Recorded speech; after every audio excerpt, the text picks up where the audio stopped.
Flood warning up for the Connecticut River and the Housatonic River. And right on cue, we want to take you out there right now. Kent Pierce with a dramatic backdrop there. You're right along, what, the Monroe side of the Housatonic, Kent?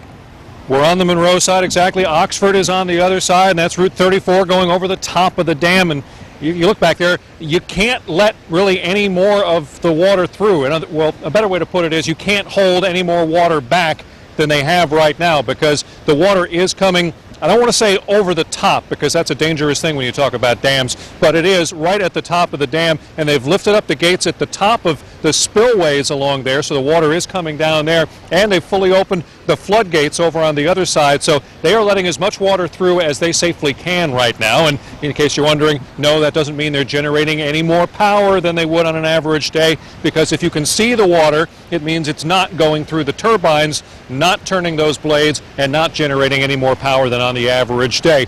What they are is making sure that enough goes through to keep things safe and make sure that that water doesn't get any higher where it could damage the dam or affect the roadway going over the top. Now, this means that there's going to be some flooding downstream, and unfortunately that's just how things work along the Housatonic River. They can't hold the water back. As big as this dam is, Mother Nature is still a lot stronger. So downstream, we're going to see some flooding probably at that one section of Shelton called the Maples.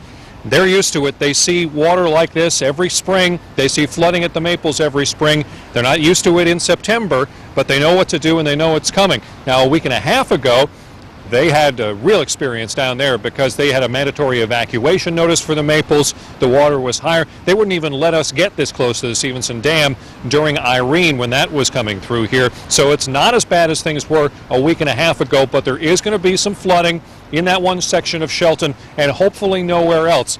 Upstream from here, a couple of dams upstream, they are looking at some possible flooding up there, even north of New Milford, up there in Gaylordsville. Gil's got his eye on that. We've got our eye on the river here. So far, it's some flooding, but not crazy flooding like we've never seen before. It's just looking like spring thaw. It's just happening in the early fall now, or late summer. We're live on the Monroe side of the Stevenson Dam. I'm Kent Pierce, News 8.